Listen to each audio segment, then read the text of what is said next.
Welcome, everybody. I'm Scott Hill from Flight Club, flightclubict.com, and we are here today to talk about Wild Turkey Kentucky Spirit. I'm here with Jamie. Jamie, introduce yourself. Jamie Ballman, also Flight Club. Yeah, Kentucky Spirit. We're going to 4 current ones and finish with a pewter top, so should be a good tasting. Yeah, this is kind of a behind the scenes, us doing our work. We've got coming up our second annual Wild Turkey Month, 30 turkeys in 30 days. So we're trying to knock out some reviews here. Last year we started this out, like I said, 30 Wild Turkey products last year. We reviewed a Wild Turkey Kentucky Spirit non-store pick bottle and a couple other store picks last year. So this year we've got, I think, 4 store picks, and then Jamie's got a surprise for us at the end. So we're just going to kind of go through these. We're not going to talk a whole lot about Wild Turkey or Kentucky Spirit generally as we go through these. We've got all that information available on our blog, but we're just going to kind of go through and get some notes here, and yeah, hopefully you find this video helpful as we kind of go through these. So we're going to start here with. Well, Jamie, just very briefly, why don't you tell everybody what Wild Turkey Kentucky Spirit is? I think you're better suited for that task. It's a single barrel, 101 proof. I don't know much other than that. So that's about all Wild Turkey will tell you. They don't give you an age. This product came out in the mid '90s. Some believe, I think, that it's the second single barrel bourbon out there on the market next to Blanton's. This followed it by about 10 years. This is Wild Turkey's answer to it. It's much of it's just basically a single barrel version of the standard 101. The thing that Wild Turkey did for us on these is they give us a bottling date, a bottle number, a warehouse number, and a RIC number. And they're all 101 proof. So they do give us a little bit more information than Wild Turkey will typically give you on normal products. So as we go through these, we'll kind of talk about where they come from. The very first one we're going to go with is from Sturgis Liquor in Sturgis, South Dakota. I picked this up this last summer. This one was bottled on September 14th, 2016. So it's a couple years old now, from Warehouse G, RIC number 4. Yeah, it just took everybody else like 27 years to catch up with that and start putting the RIC house and all that stuff, more information on the bottles. Yeah, absolutely. I'm surprised. I mean, Turkey just doesn't give away much information, so it would have been nice if they had thrown a little bit more information on there, like the day or year it went into the barrel, but that'd be giving away a little too much.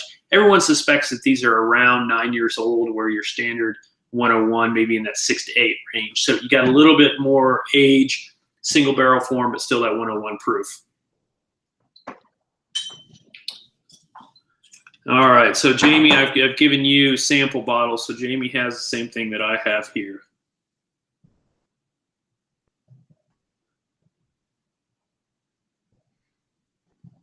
It's pretty perfumey, a little bit floral, but there's still that underlying base of corn and corn sweetness that I get in a lot of turkey and especially some of these Kentucky spirits.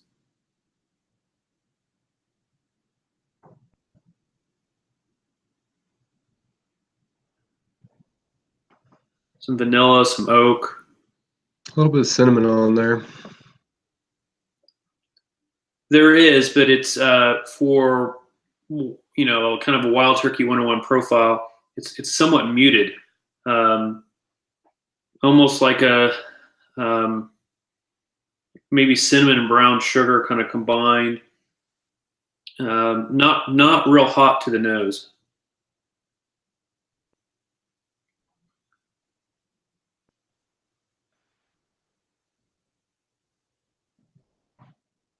There's some caramels. Doesn't quite reach butterscotch, but it's a good kind of almost candied caramel. Yeah, all the standard caramel vanilla notes. The perfume is the one that really sticks out. I think this is a really good nose. That perfume's not something that I'm really used to with all of these. So it's kind of a nice feature. We'll probably hit on this as we go through, but I know one of our comments last year on Wild Turkey generally is they're not super consistent on their profiles. And Kentucky Spirit's really one of those that I think is very inconsistent, not from a quality standpoint necessarily, just from a profile. These can be you can get perfumey, you can get sweet, you can get grapey. They can kind of be all over the place. Yeah, the corn's pretty prevalent. There's some earthiness to it, some minerality.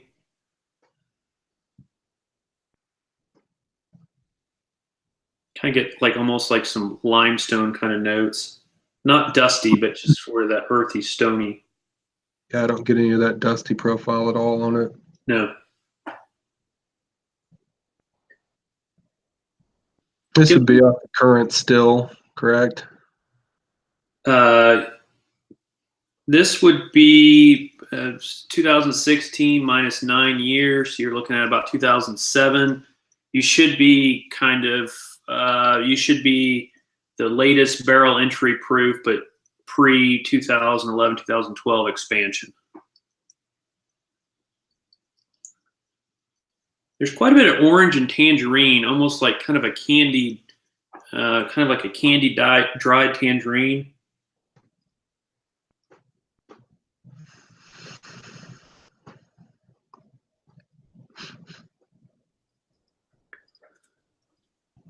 I think I'm gonna have to come back to the noses here later.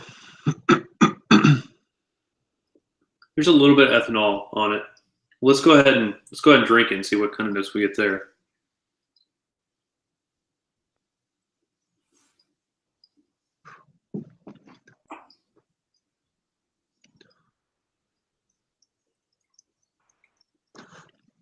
There's the cinnamon spice. There's the heat comes in. It's kind of an odd combination of some thin sugars, almost like a simple syrup, with this layer of cinnamon spice, just kind of not blended with it, just kind of over the top of it. Yeah, I'm getting loads of fruit, like it's not cherry, maybe a little orangey, citrus. Yeah, I'm definitely getting more of that orange citrus. It's not quite as candied as I was getting on the nose. There's more of an orange juice kind of flavor to it.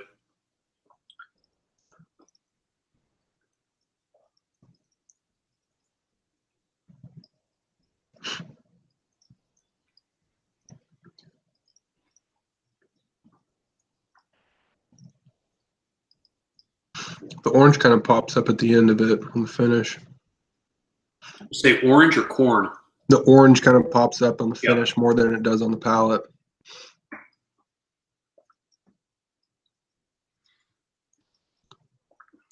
There's some, your standard vanillas, caramels, but they're not very powerful.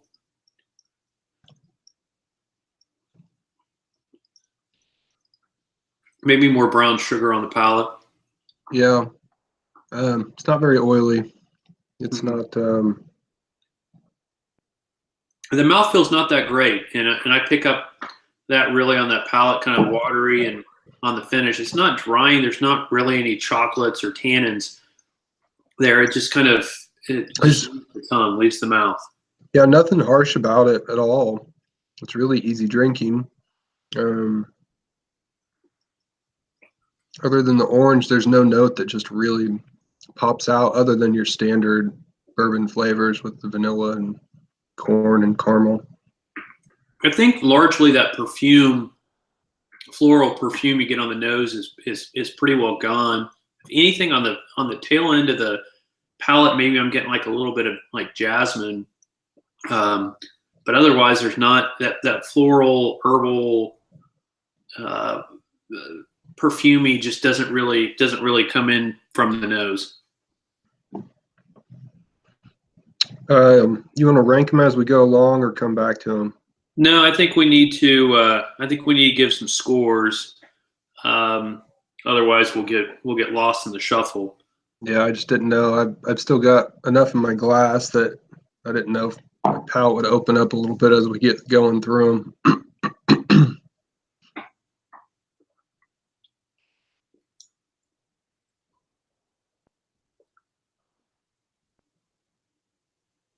Yeah, definitely that jasmine. I think is where I'm picking up there on the finish.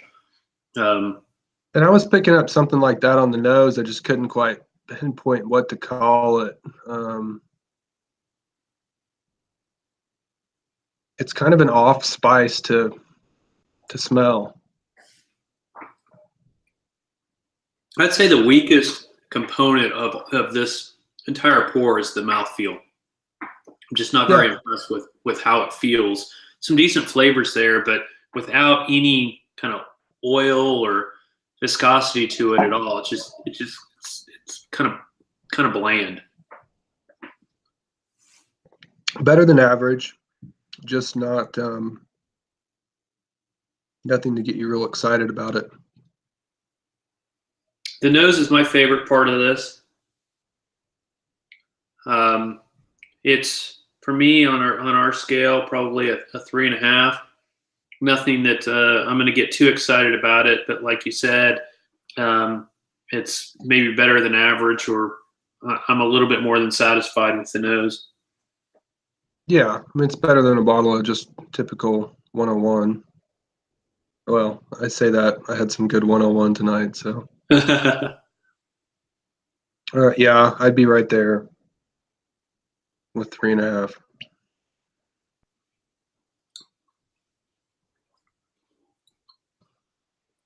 I'm probably a 3 on the palate. I don't like it as much as I like the nose, and like I said earlier, it's the lack of mouthfeel. It's got some good flavors to it. Not a whole lot of complexity. The orange is kind of fun on it. It comes across in a way that I don't normally get orange. It's like I said, sort of that orange juice, not super candied, not super sweet, but not bitter. It's not an orange peel like I often get. So it's got some good flavors to it. It just doesn't wow me. I'm happy with it. I'm satisfied with it. I can give it a solid 3. Um, yeah, I'd probably say 3 and then 2.5 on the finish. There's just a little bit of an off note at the end of it that I don't really care for. Um, it's I don't know if it's 2.5 because I'm not dissatisfied. It's just not uh, That's where not I what. was coming in. That's where I was coming in as well too. The finish definitely is a step back from the palate. It just doesn't leave a whole lot there. It's not super long. Doesn't have a great lingering mouth feel to it. It's got some nice orange flavors. That jasmine, or what I'm calling jasmine, is kind of comes across a little bit weird. It's not a bad flavor. It just I don't know that it fits with the rest of it that I'm getting. It just kind of comes out of nowhere there on the end and it kind of lingers around. So I'm probably a 2.5 as well. Overall, I'm satisfied. I'd give it a 3. I'm happy with it. I'm happy to drink it again. I'm not going to reach for it daily and say where's that Sturgis liquor Kentucky Spirit, but it's a good bottle. Yeah, what's the price on them? I think if I remember correctly, I paid $26 for this bottle. What's the It was typical on sale price? 25. It was ridiculously priced. What's the typical Kentucky Spirit? It's Wild Turkey pricing is really weird. I see it anywhere from 39 to 54. I kind of always think of it about that $45 range, unless somebody's got a great sale on it. But non-store picks, because there's not bulk buying on it, I've seen those all the way up in the 50s. I'd say less than satisfied on it, just in comparison to your everyday turkey sitting on the shelf. I don't think it's as good as everyday 101. And I'm referring to the current bottle on the shelf. obviously every single label change and every single year it tastes different. But the current one I have, I don't think it compares to it. It's a 2.5. On your overall score. Yeah.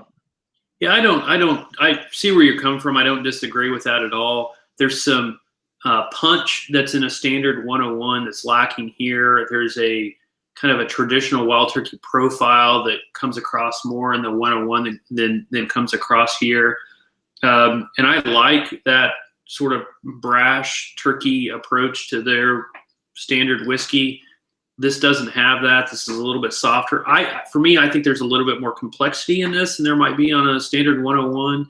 So from that standpoint, I think I'm happy with it. It gives me something a little bit different. But certainly, as we could talk about value, I know I paid $25, $26 for this. That's sort of artificially inflates the value. But standard bottle 101 really comes in strong against something like this. From a 20, if you had an opportunity to pick this up for $25, would you? If you asked me a month ago, maybe, but currently, no. That's because you bought too much wild turkey lately.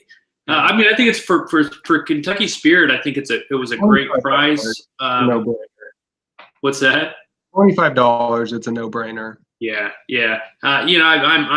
I'm satisfied. I'm probably more than satisfied. I'm probably a 3.5 for $25. But if this were in that $45 range, comparing it to, like you said, a standard 101, I'm probably a little bit less than satisfied. So at $25, I'd call this a 3.5. Yeah, I'd say so. All right, you've got your next one poured. Yeah, and it's Midtown. Is that what you said it was? All right, so this is Midtown Wine and Spirits. Let me show you the tag, handwritten. I don't know if you can pick up on that handwritten tag. I don't know why that happened. I'm hoping maybe this is just an off bottle, but that's just really odd that it was written on there like that. This is a September 17th, 2014 bottle from Warehouse Inn, Rick #1. So this is a little bit older. Our last one was 2016. This is 2014. So this one's been sitting on the shelf for about 4 years. This is out of Chicago, I believe. Our member Chris Crow picked this one up. So that aligns with the Russell's Reserve tear label. When those were barrel select, they were a handwritten label. Really? Okay, I didn't realize that. So that would have been tear label went away in 15, 16. Does that sound about right? Yeah, sounds about right. I get cherry right up front on this one. Yeah, this has a lot more fruitiness to it. And so those dark fruits, I get cherry, plum, and like a Bing cherry, not even like a dark cherry. Yeah. This is a really nice nose. Like I said earlier, there's some of these that kind of hit more on that grape end. There's some more of these that are on the floral end. This is on that grape and dark fruit and cherry fruit, stone fruit, apple skin. It's got all those kind of flavors going on.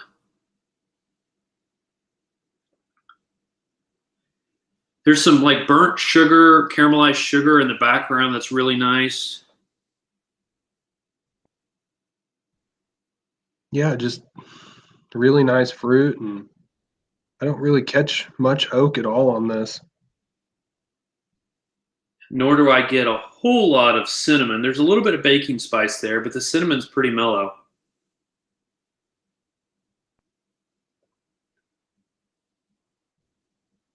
You get a little nuttiness on this one, maybe like a little bit of almond. I can't get past the fruit.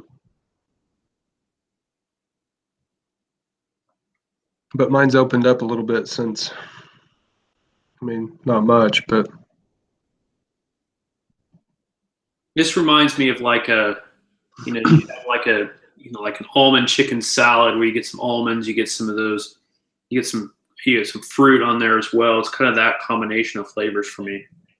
Minus the chicken, of course, right? Minus the chicken, no lettuce. Yeah, that. I'll take a chicken salad. Hold the chicken. It's a really nice nose. I mean, before we even go further, it's almost a 4. Yeah, that's where I'm at on the nose. I think this is pretty terrific. There's I get a little bit of citrus that's starting to creep in. I mean, you gotta wade through a lot of fruit flavors to get to it, but there's some citrus on there. I'm getting some stone fruit in it too. Peach. I wouldn't say any others, just peach. Yeah. It's almost coming across as like a peach schnapps kind of flavor to me.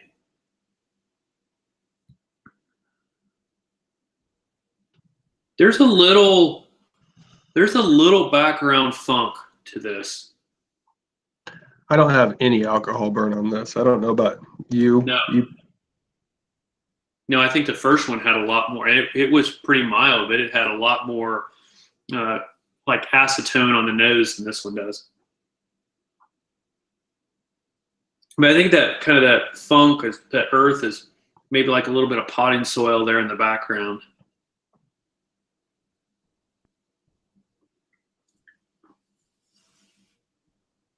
Yeah, like clay.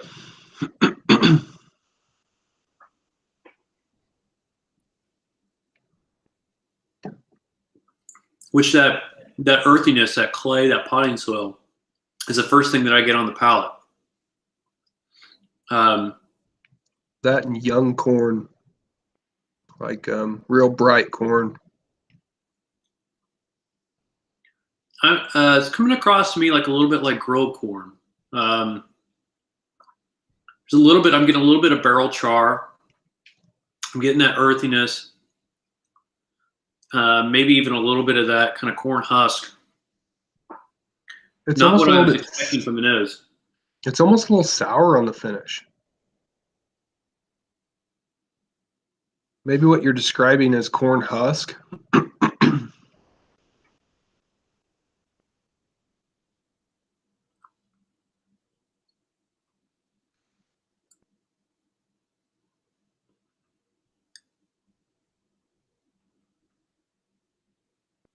I like the palate, or at least the first half of the palate. You're right that sort of at the back half of the palate, the finish, I get that corn husk. It's a little bit grassy, a little bit vegetal. Has a little bit of a kind of like a celery kind of texture to it, which sounds really weird. But that husky. No, that's what I'm getting at. Yeah. But it's almost like you tore off a corn husk and started chewing on it. Mm-hmm. And it would be a little bit sour and bright green, but also almost moldy. Like, yeah. And I'm thinking maybe this is just some wood flavors coming through. In a weird way. Flavors. What's that? In a weird wood flavors coming through in a weird way. Like a barrel that wasn't dried very well. Like it's a little bit. The oak is a little bit young. Resiny. I mean, it's a little bit resiny on the finish.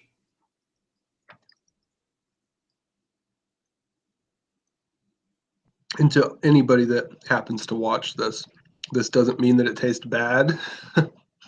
All these notes are just interesting. Yeah. After you sip on this a little bit, some of that fruit starts to pop up. I think as some of these flavors take you a little bit by surprise. I'm getting a little bit of plum, some cherry juice in there, maybe a little bit of grape juice, grape soda. Especially on the finish, I'm getting, it's a little bit transitioning from that huskiness a little bit to that kind of effervescent soda, grape soda kind of flavor. Yeah, each sip's a little bit better than the one before it on this.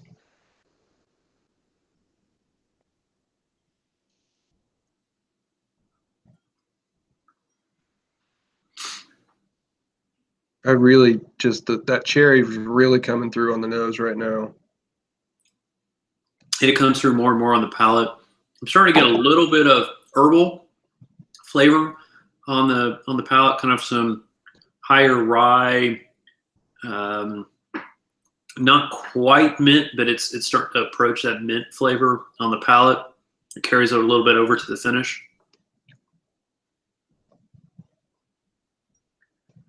One thing we really haven't mentioned is pepper. We haven't mentioned cinnamon. We haven't mentioned hot.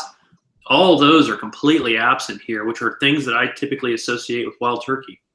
Well, and even vanilla and caramel and again oak, like none of it's very prevalent. And I mean, Wild Turkey 101 has a very prevalent oak flavor to it that you can only call the turkey oak. I would not peg this in the first bottle, service bottle, for being the same product. Very different from one another. No, it's I mean it's almost like a whole different yeast strain, like the Four Roses does. Well, I'd go with you on a 4 on the nose, and this palate and finish is growing on me.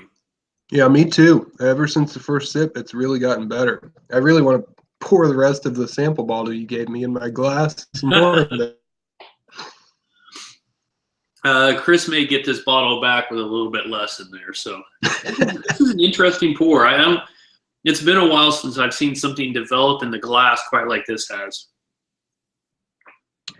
I haven't had very many bottles that have that cherry that is that prevalent in the nose and in the palate. I think I'd give this. I think I'd still go a 3.5 on the palate. I'm approaching that 4. I don't think I like it quite as well as I like the nose, but it is a strong 3.5 for me.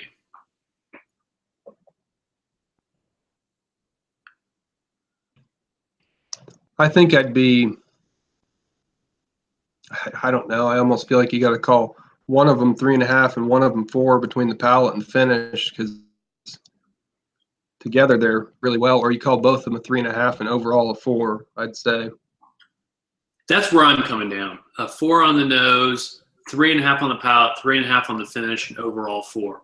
The sum of its parts, especially with this kind of roller coaster ride of a palate and finish, from taste to taste, is really interesting, and I think it makes the whole thing come together very well.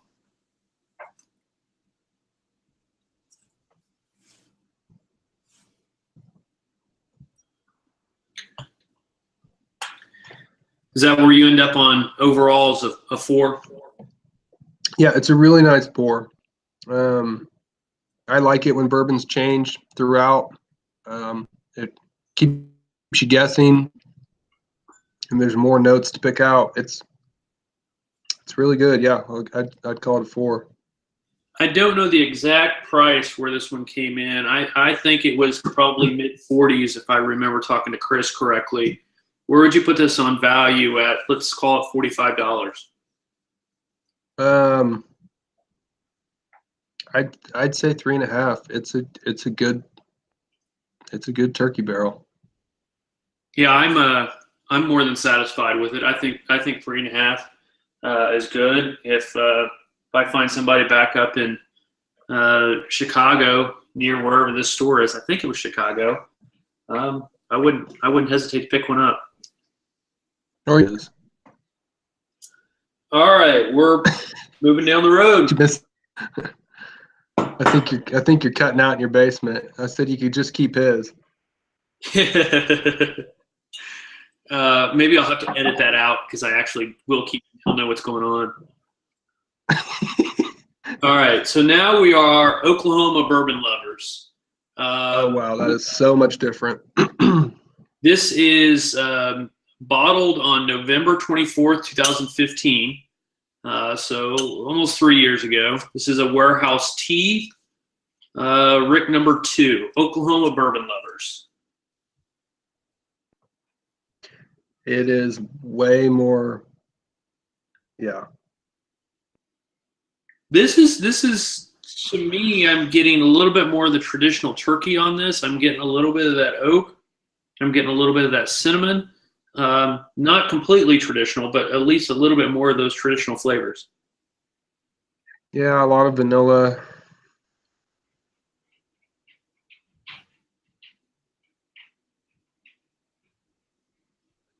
I still get some plum. I get a little bit of cherry. There's some fruitiness to it. Yeah, the fruit's still there. It's a great nose. I'm getting more of that. I don't pick up any cinnamon, but I definitely pick up brown sugar on it. Yeah.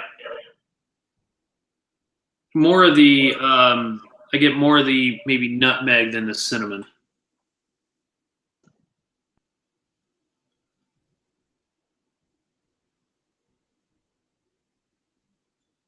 A good amount of it. Turkey oak is something I always kind of find some difficulty in explaining because it's an odd combination of a dry oak flavor and a dank oak flavor all kind of in one, and that's what I'm getting here. Yeah, and turkey oak is ever changing depending on how far back you go with your bottling. I get some of that juicy fruit gum in this one.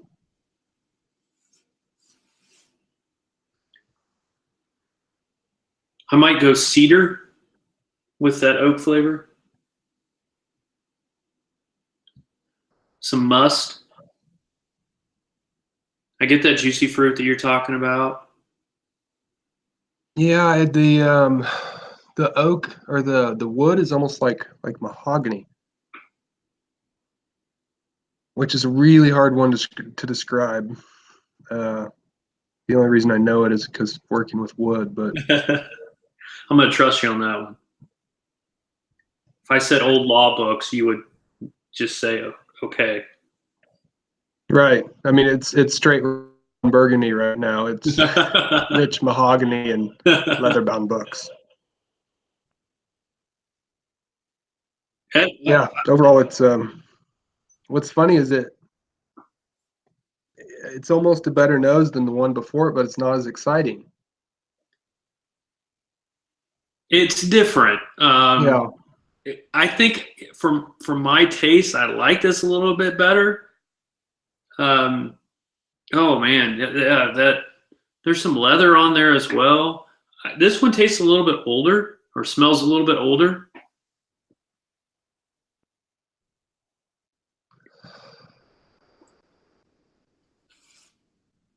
There's some butterscotch in there too, like butterscotch candy. Really starting to come through. I'd call it a 4. It definitely rivals that last one. I'm good with the 4.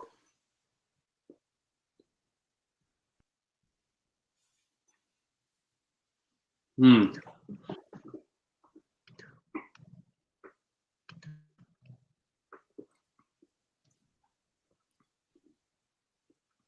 This is that solid mouthfeel that I've been looking for. Yeah, really oily. It's thick, it's oily, which really helped. This has got a lot more cinnamon spice than any of these we've had so far. And that thickness, creaminess, oiliness with that cinnamon spice really comes together.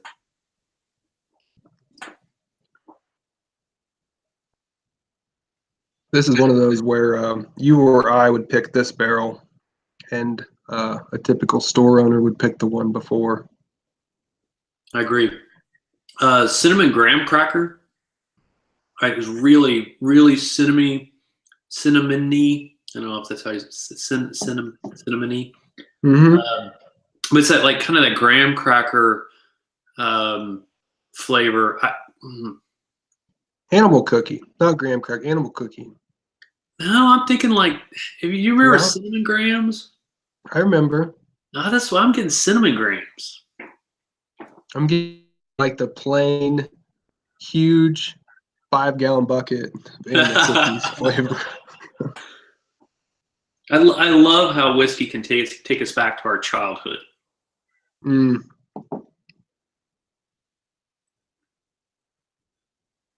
All you can do is associate it with things you know. Mm-hmm. Really rich. The oak is there in spades, but it's not. I mean, oak can so easily be off-putting. This is really nice. That fruit returns on the finish. Really just hangs around.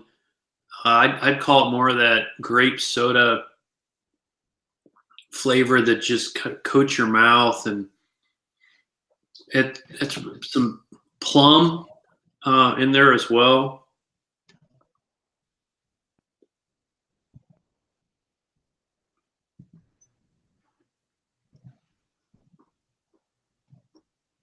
I don't get any of that funk on there at all. I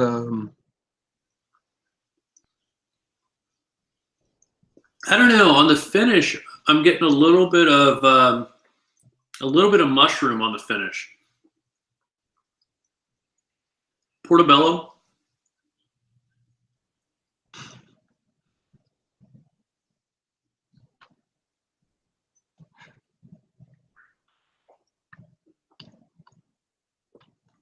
There's some corniness to the palate.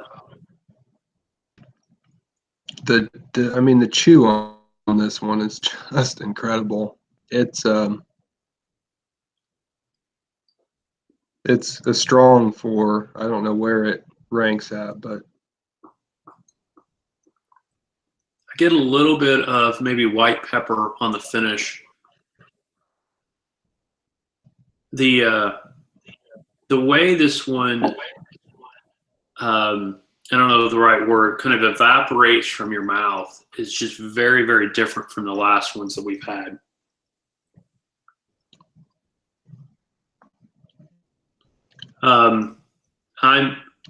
We gave it the nose a 4.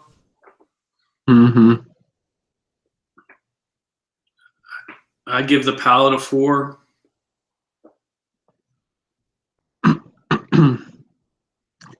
And does he rank the finish as a 4.5? That is the question.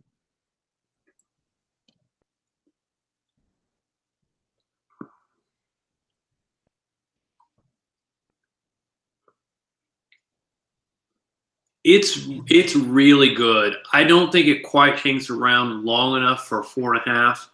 It hangs around a long time, but 4.5 is pretty high score for me. I give it a 4, and 4s across the board. It's a darn good score. Yeah, it's a pretty good finish. I'd call it a 4.5 finish just because it, like you talked about, the way it evaporates and it's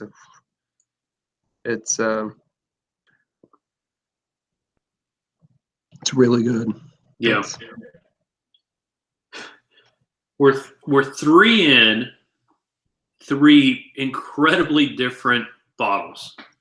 All of them have been good. We keep being impressed more and more as we go along.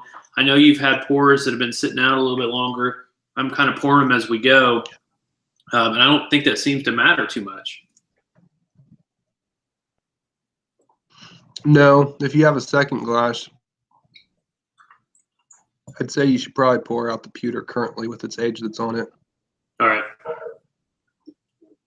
And have it sit at least for a minute.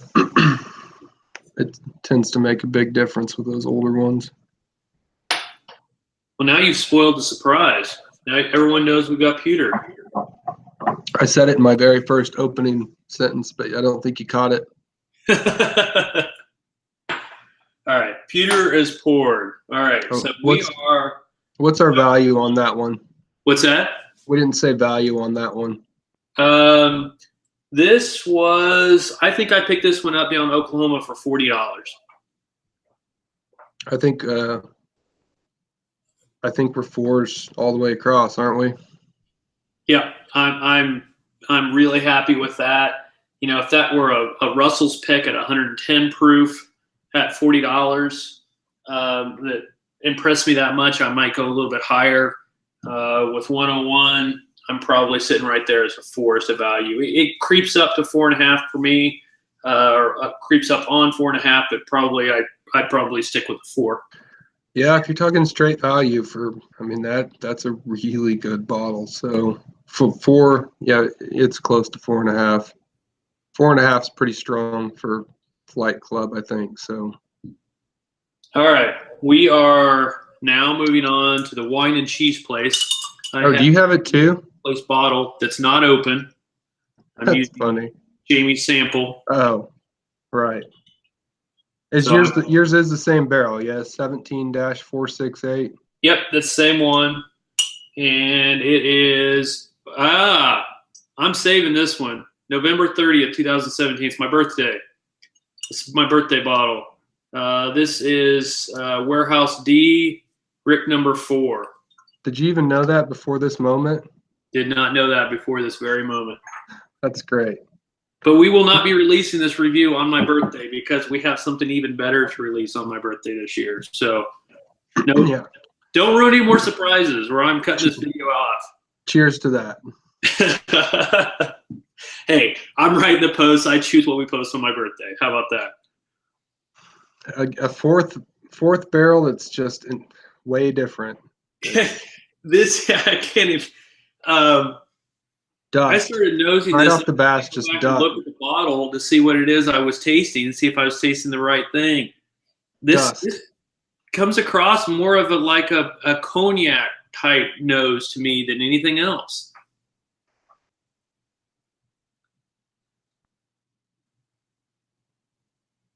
I get raisins. I get sweetness. I get some of those kind of cognac, Armagnac style funky notes on this. I just repeatedly get dust.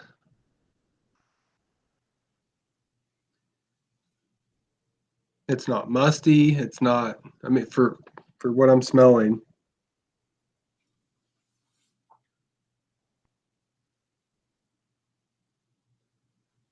So for me, it's those funky. It's like a rotting plum, or potting soil with some mushroom and compost kind of flavor. But it's so lacking to me. I had to open and sniff the bottle to see if I was missing something because it's been sitting out for however long we've been doing this. I get a little bit of those raisins. Do you get a little, like, maybe chocolate covered raisins? Get a little chocolate. Chocolate covered cherries, maybe. I'll go with that. So we've got raisins, we got cherries, we got chocolate. We got the same 3.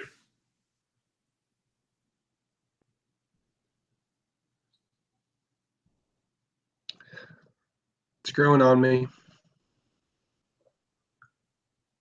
There's kind of the dry oak that I talked about earlier, how turkey presents maybe the kind of ways of oak. I'm starting to get that dry oak now. The cherry, is it the cherry almost like a cherry cordial for you, like that just super sugary, sweet cherry? Yes, absolutely. I was thinking, we talked about chocolate covered cherries, take a Russell Stover's super sweet cherry, chocolate covered. It's that sweet.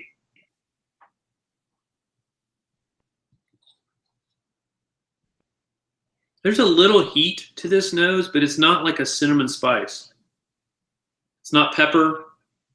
It's just a little bit warm on the nose.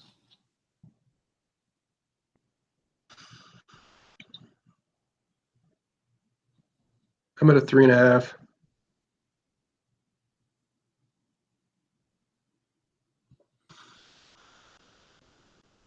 I like funk. I like funk. I like chocolate notes.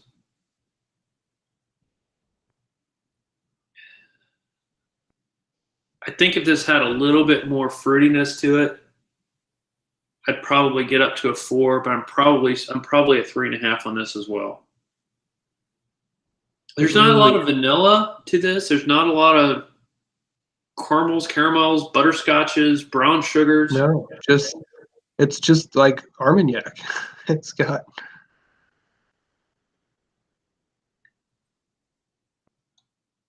I'd I'd like to know what this one was, what barrel proof on this one was. I bet it wasn't very far off of this. Yeah, no dilution. I mean, I'm not getting. You kind of you start to pick up on those kind of diluted flavors. You're right. This feels like this is exactly how it came out of a barrel. That nose is pretty terrific on this.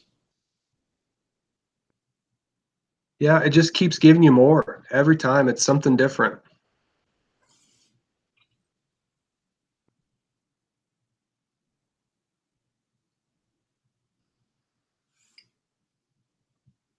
Hmm.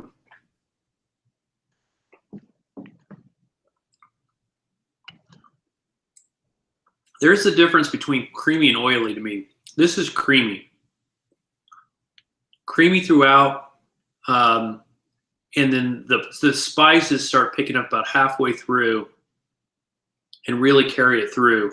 And it's like a buttercream kind of consistency on the mouth and on the tongue.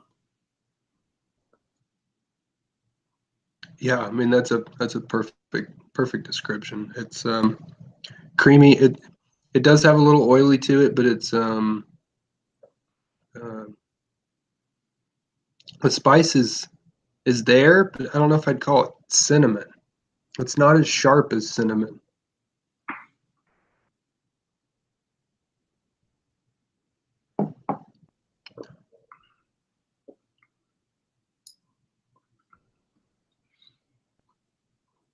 There's some other flavors. There's some other herbal flavors in here. I'm getting a very slight bit of anise.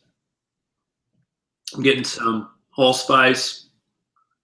I'm getting some like cinnamon sugar. It's not like a sharp red hot cinnamon. It's Right. more I cinnamon guess that's sugar. what I mean by it.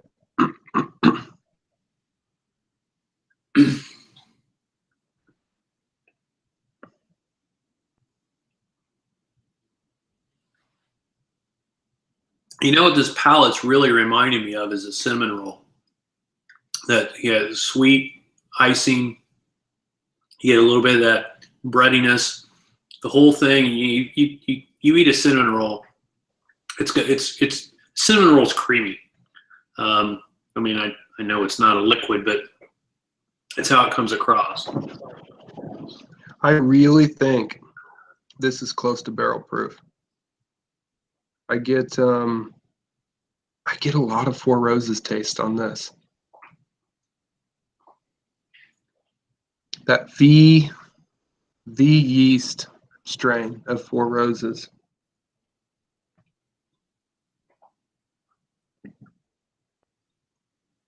Creamy and spicy with just a little bit of fruit, and it's a really good palate. I'm struggling to find anything wrong with it.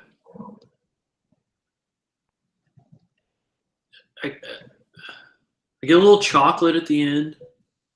The finish is the right length for me. It's not really long. It's not short. Like milk chocolate, not dark.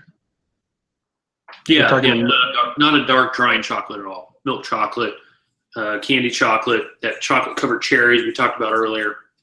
That sort of chocolate. Did you get any of the cherries on the palate?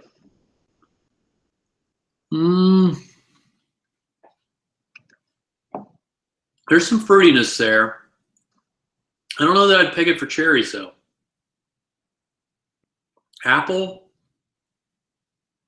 plum, raisin, maybe like a dried cherry. butterscotch right at the very front. Just real buttery.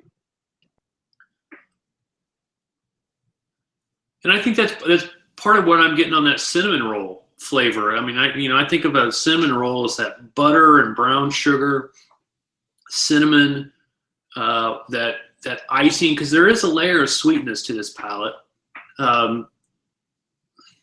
That's good.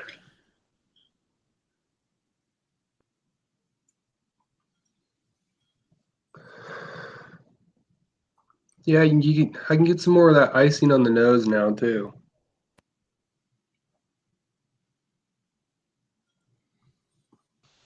I also get more. My glass is almost empty, and I go back to that nose. I get a lot more cinnamon on that nose, almost like a candied cinnamon that wasn't really there when you were tasting it.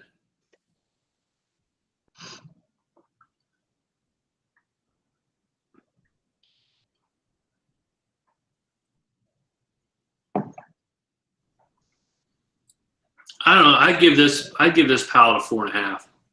I'm loving this palette. You know how much I like Four Roses, and as much as it's right there with the really good store pick Four Roses. I think it's a 4.5 too. It's 101 proof. I agree with you. There's no real dilution to this one whatsoever. It doesn't drink overproof in the sense that it's hot. It drinks overproof in the sense of how thick, how creamy, and how much flavor is there. This feels like a really, really fantastic 105, 108, 110 proof creamy Four Roses pick. Yeah. Or even some of those low proof MGP barrel proofs. It's got full flavor. You can just tell it's not proofed down. Where do you end up on a finish? I still have some. Let me go again.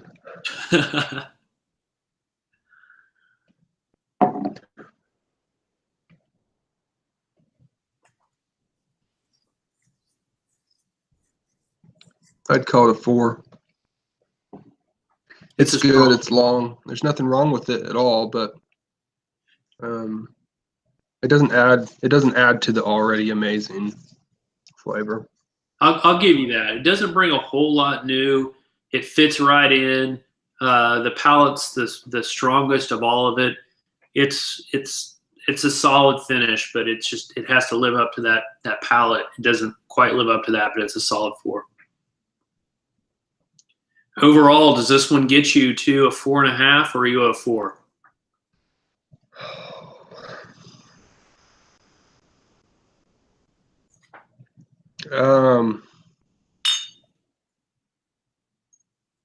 I'd call it a 4.5. The sum of that I'd call it a 4.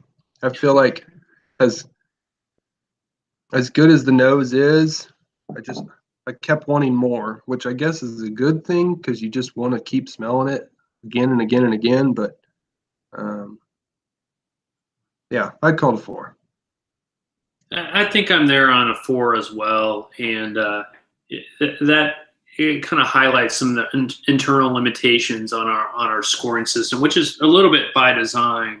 I mean, 5, you've got to hold out for something that's just, outstanding, far exceeds expectations, more than satisfying in every possible way. This doesn't quite get there. This is, satisfies a 3, more than satisfies a 4. I'm more than satisfied with this. But you got to leave a little bit of room on that scale for some of these big hitters that we've got coming in a couple weeks. I call it a 4.5. It's it is really good.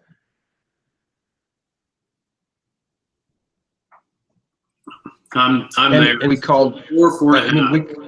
If when we're comparing it to the 2 before it, and if you compare it, you just got to of other things that you've tasted.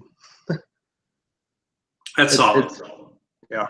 Anybody going back to St. Louis soon? We maybe need to pick up a couple more of these. Do you remember how much this was? $45? Does that sound about right? Do they still have it? I was there 3 weeks ago. I picked it up 3 weeks ago. I think it was $45, $47. It was in that price range. Let's just check. You do that. I'm just gonna sit here and smell this thing. Well, you can set up all our 2 or 3 fans for the next bottle as well. While you do that,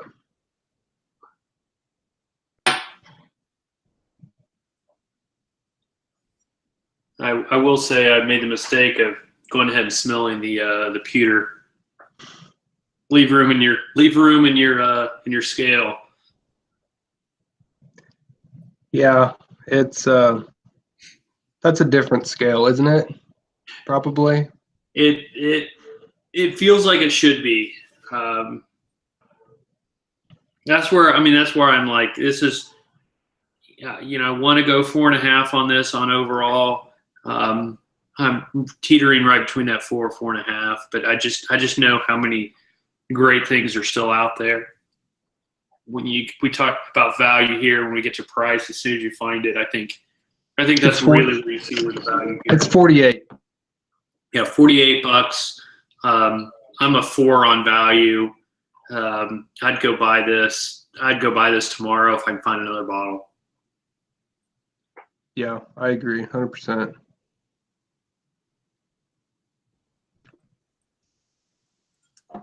That's a solid one. 4 Kentucky Spirit store picks, all from 2014 to 2017. Could not be more different from one another. None of them disappointed. I haven't found a store pick that has disappointed. Pick one up if you find one, but just don't take anything from these reviews of what you're going to find in one of those store picks. It could be anything.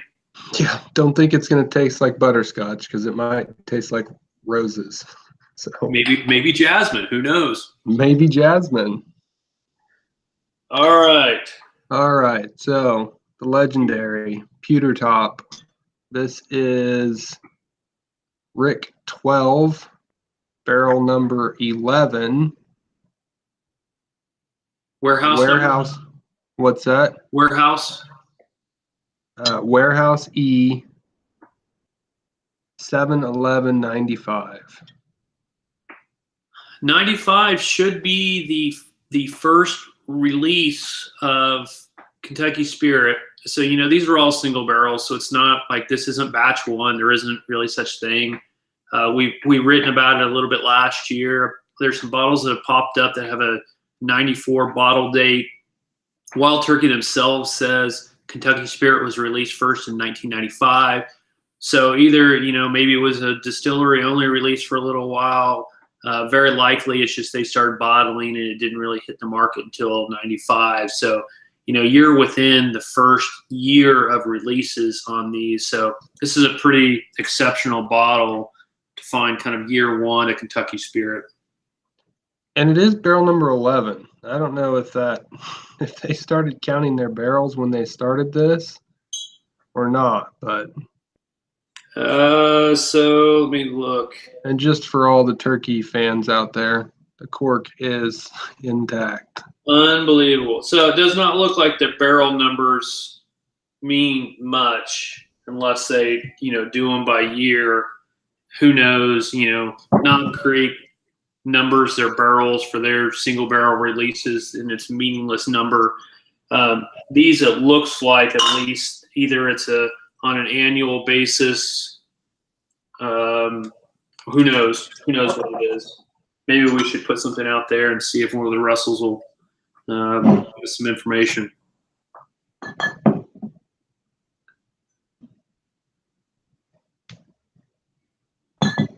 I've been drinking my wine and cheese too much. It looks like most of my writing's off of my neck.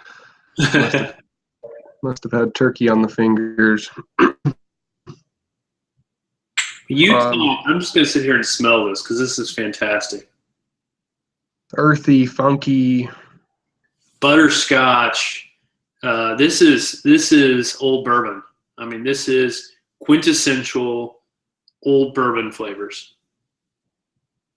A little bit metallic, a little bit medicinal, a little bit butterscotchy. No doubt in my mind, this bottle contains much older juice than what we just had in those other four. And the age or the color is much darker than the others. Oh yeah. I mean, I don't know if you can see on the. Is it visible on there? Yes. Yes. I mean, it's so prevalent. Yeah, the newer bottle looks like iced tea compared to the other.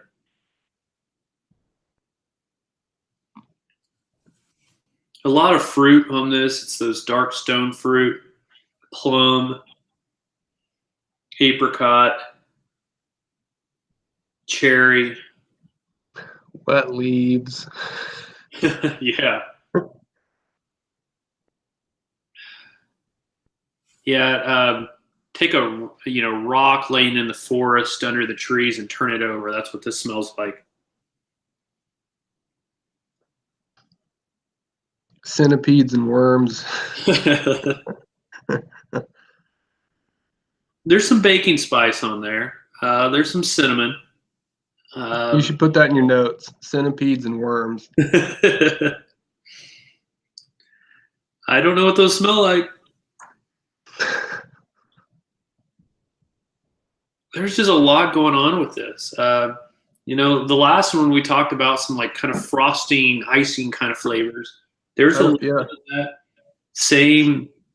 similar I get some icing sweetness behind all of that funk and butterscotch. I get a little bit of dinner roll on it. Yeah.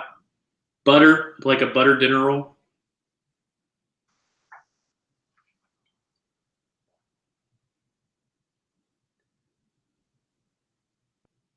As we talked about on the last one, I don't anticipate a lot of dilution on this one either.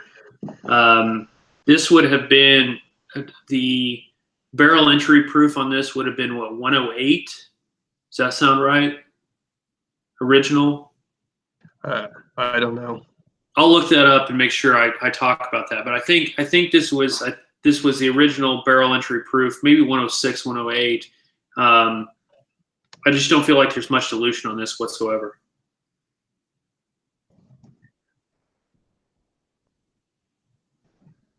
Yeah, there's like a old log on the the firewood pile. This isn't fresh oak. You talked about it earlier. It depends on what year wild turkey you're talking about. Is it that fresh oak? Is that dank oak? Is it that sitting in a wood pile for 5 years kind of rotting oak? This is that sitting in a wood pile for 5 years rotting oak kind of flavor. And again, I mean that in the nicest possible way because it's fantastic. So the barrel entry proof, we know for sure at one point was 107, increased to 110, and eventually 115. Many believe at one point it was at 105. They think that the 105 would have been much earlier.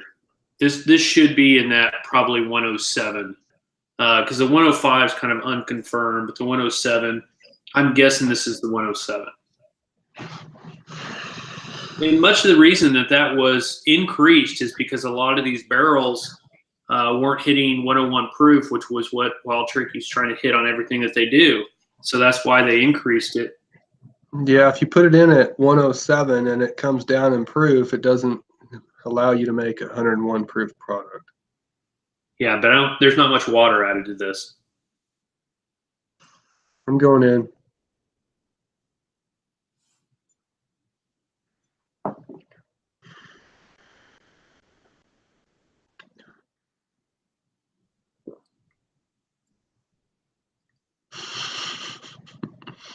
I'll tell you what my initial reaction is.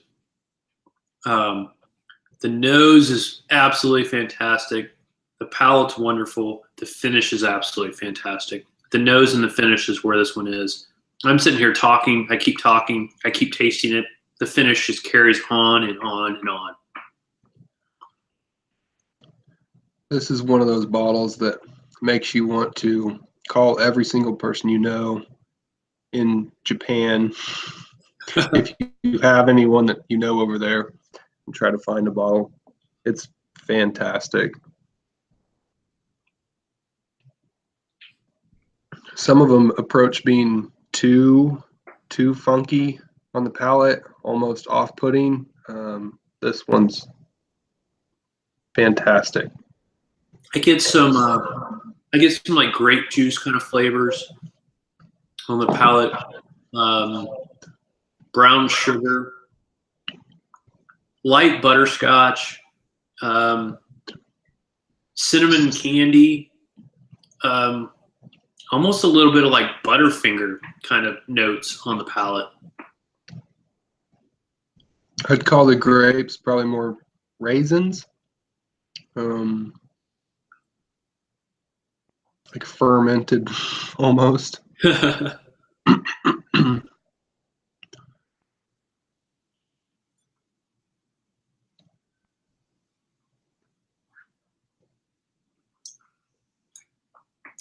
There's a little cola, cream soda.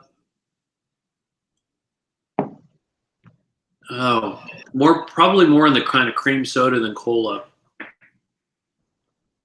Yeah, those are good flavors.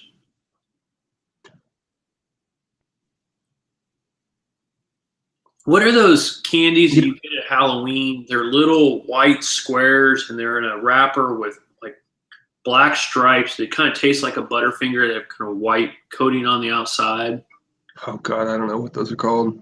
You know what I'm talking about, though? That's what I'm getting here. It's not quite Butterfinger because it doesn't have that chocolate coating, but it's that inners of a Butterfinger, kind of orange with a little bit of kind of like icing on the outside of it. It's hard to describe. There's so much in it. A lot of raisins on the finish, like a box, putting your mouth in a box of raisins.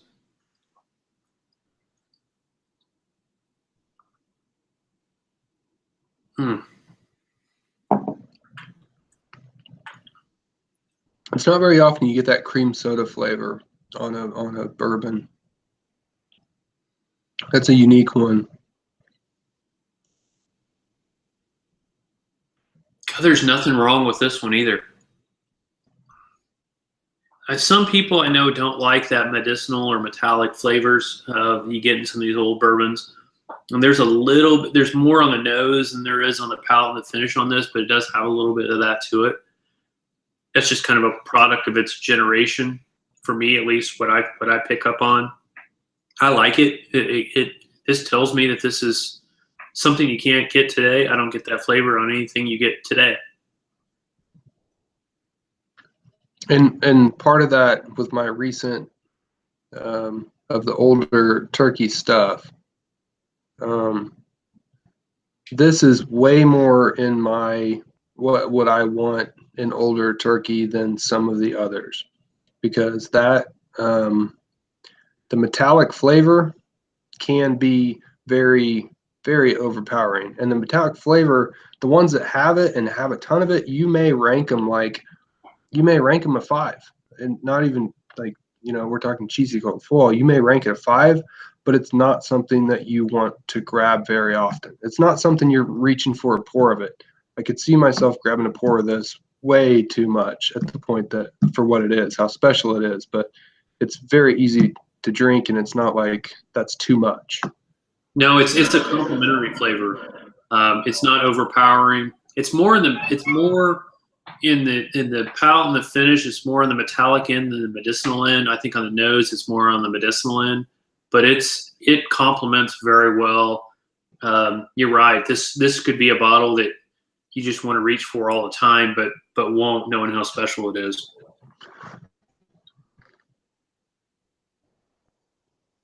All right, we haven't scored any of this yet. There's no, You're not going to forget what your scores are in this one, I don't think.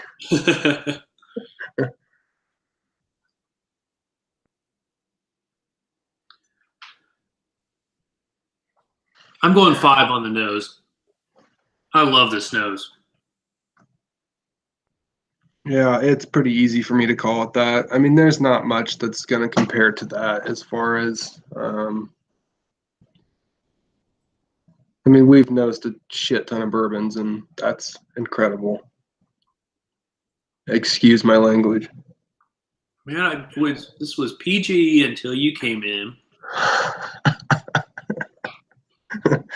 Well, I'm gonna go all the way down to a 4 on the palate, but come back up to a 4.5 on the finish. I can imagine, and I've had better palates.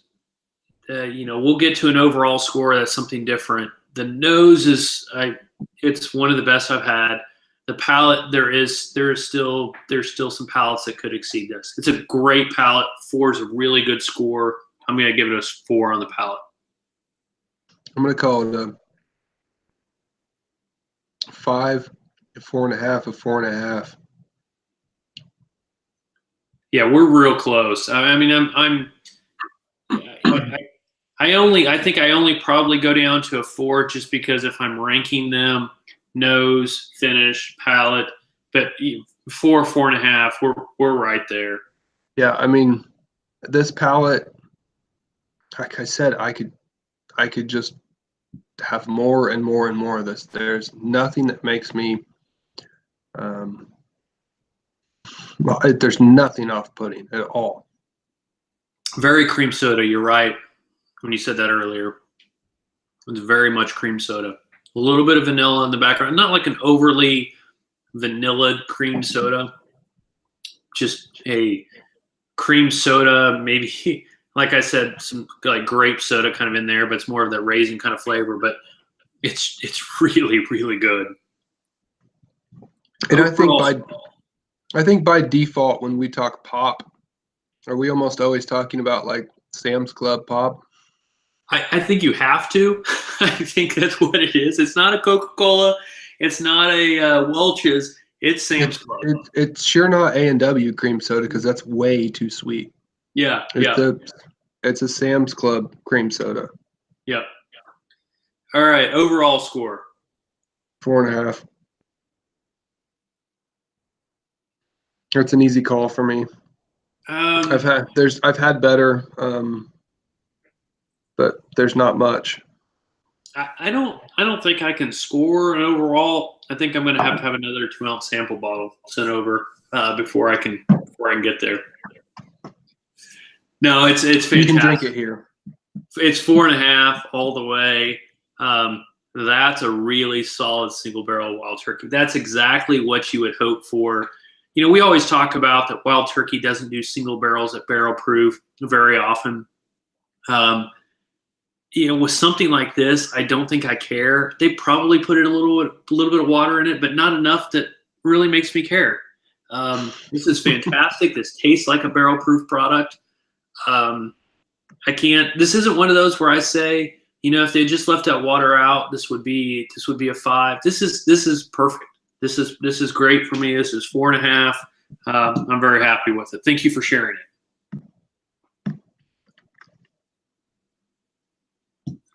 All right. Value. I think we could just leave value out on this one. Oh, right. We've done it. We can just put NA, not available. We've done it with. We did it last year with Donut. Last year with Donut. I got the donut last year for a steal. I got it for like $180 in Japan, but it's a $500 bottle. And I'm not a guy who buys a lot of $500 bottles, but if I had $500 and I know it's available out there on the secondary market, that donut last year was one of the better things I could spend my $500 on. I think for $500, I think it's a good value. This one. What's a typical secondary price on this right now? 300. If that is 500, Is it what would 500? you? No, I said if donut's 500, what would you say this is? Um, I just think I'm too influenced by what I think I've seen out there. Um, this isn't as good as donut to me. Right. If donut was 500 to me, this should be probably in the 350 range to kind of equalize it. I think that's what they are. I don't know. I put it together a package deal, so I can't tell you exact what it was, but it's around there. Yeah, I think that gets close. I mean, for 350 bucks, I'm satisfied with it. Let's call it 3 for our purposes. 300. Yeah.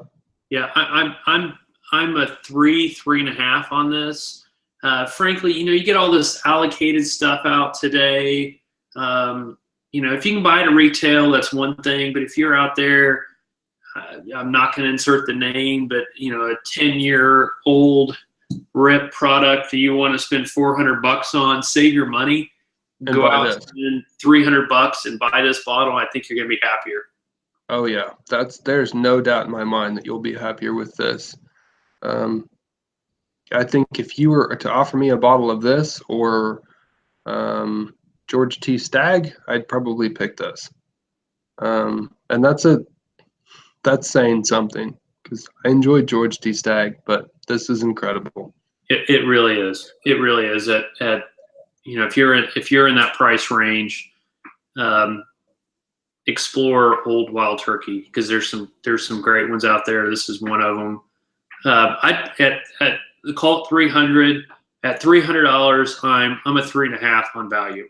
I think I'm more than satisfied at 300 bucks. Yeah, being the whiskey geek that I am, and I want to try things, and there's very few on the list that we haven't had. This is definitely a 3.5. I wouldn't regret this for a second for buying it, and I will enjoy it. Well, I'm going to have to enjoy it when I come over to your place. That's really fantastic. And getting to try a first year Kentucky Spirit is a great opportunity. Do you know how long the Pewters were on the market before they went to the wood cap?